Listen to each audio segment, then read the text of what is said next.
आपके संसद सदस्य अपना पासवर्ड, जिस पर बजट है, देश की सुरक्षा की चर्चा है, वो सांसद का पासवर्ड दुबई में किसी व्यापारी को देते हैं और उसको बचाने के लिए आप खड़ी हो। किस प्रकार की राजनीति कर रही है? संसद की सुरक्षा, देश की सुरक्षा, इसके कोई मायने नहीं है।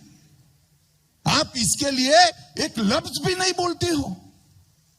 आपके सांसद देश के उपराष्ट्रपति की मिमिक्री करते हैं और आपको गौरव की अनुभूति होती है। दीदी, पूरा बंगाल आज सवाल कर रहा है कि संवैधानिक पदों पर बैठे हुए व्यक्ति की मिमिक्री करना किसी को शोभा देता है? और पैसे लेकर, गिफ्ट लेकर, पर्स लेकर, सैंडल लेकर, न जाने क्या क्या लेकर सवाल पूछने वाले सांसद देश को सुरक्षित रख सकते हैं क्या? मैं पूछना चाहता हूं, कितने सवाल पूछे बंगाल की गरीबी के लिए? कितने सवाल पूछे गांव की बिजली के लिए? क्यों पूछेंगे भला? वो गरीब उनको पर्स दे सकता है क्या? सैंडल दे सकता है क्या? महंगी पेन दे सकता है क्या? लाखों डॉलर की गिफ्ट दे सकता है क्या? तो नहीं पूछेंगे। किस प्रकार का कल्चर आपने यहां खड़ा किया है? दीदी, कई बार हमारे शरणार्थी भाइयों को गुमराह कर रही कि सीए होगा, नहीं होगा, कानून बनाकर रुक गए। आज मैं आप सबके सामने कहकर जाता हूं, सीए इस देश का कानून है, इसको कोई रोक नहीं सकता, सबको नागरिकता मिलने वाली है। ये हमारी पार्टी का कमिटमेंट है। जो भाई प्रताड़ित होकर यहां आए हैं, उनको धर्म परिवर्तन की धमकी देकर भगाया गया है। उनके सम्मान की, उनके मान की, इनकी संपत्ति की, उनके अच्छे जीवन की रक्षा करना हर हिंदुस्तानी का फर्ज है और ये होकर रहेगा। दीदी, आप चिंता मत करिए। बंगाल में क्या हो रहा है? एडमिनिस्ट्रेशन का पॉलिटिसाइजेशन हो गया है, एडमिनिस्ट्रेशन का राजनीतिकरण हुआ है, राजनीति का अपराधीकरण हो गया है, गुंडों के हाथ में राजनीति पड़ गई है और भ्रष्टाचार को इंस्टीट्यूशनलाइज कर दिया गया है। हर चीज में cut money, cut money, cut money. और कट मनी लेकर क्या करते हैं? विदेश ले जाते हैं, महल नुमा बंगलो बनाते हैं और फिर हवाई चप्पल पहनकर घूमते हैं। भाई, ये कहां से बंगलो बना? इसका हिसाब युवाओं मांगना चाहिए या नहीं मांगना चाहिए? सोशल मीडिया पर मांगोगे या नहीं मांगोगे? अब बंगाल की जनता हवाई चप्पल से झांसे में नहीं आने वाली है।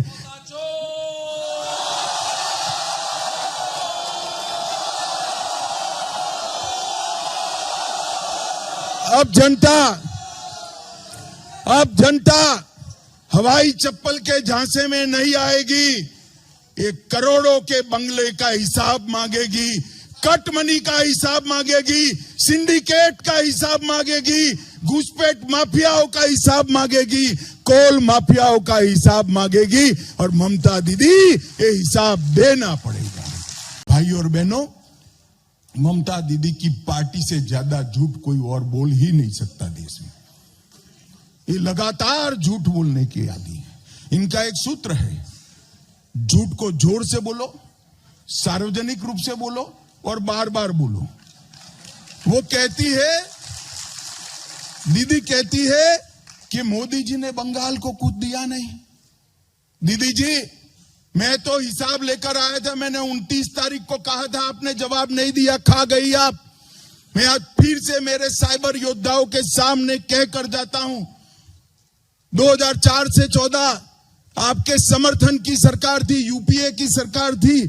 2,09,000 करोड़ रुपया दिया था यूपीए सरकार ने बंगाल को। कितना दिया था भाई?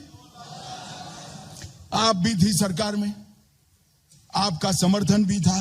10 साल में 2 लाख करोड़ दिया, 14 से 23 में 9 साल में मोदी जी ने 7,17,000 करोड़ रुपया देने का काम किया। अब मैं पूछना चाहता हूं भाई, ये पैसा आप तक पहुंचा है क्या? जोर से बोलो, पहुंचा है क्या? कहां गया? कहां गया?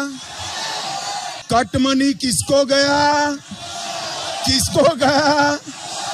भाई और बहनों, मोदी जी ने जो पैसा भेजा है, ये तृणमूल कांग्रेस के भ्रष्टाचार की भेंट चढ़ गया है।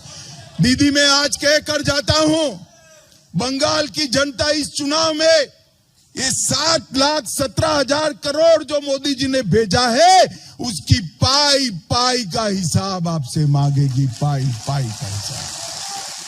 मित्रों, हम सब भारतीय जनता पार्टी के कार्यकर्ता हैं। देश के हर राज्य में भारतीय जनता पार्टी की सरकार बने, हमारे सिद्धांतों की सरकार बने, वो हमारा लक्ष्य है। मगर बंगाल उसमें सबसे ज्यादा महत्वपूर्ण है, क्योंकि पश्चिम बंगाल में भारतीय जनता पार्टी की सरकार बनने का मतलब है घुसपैठ पूर्णतया रुक जाना और घुसपैठ को सील कर देना।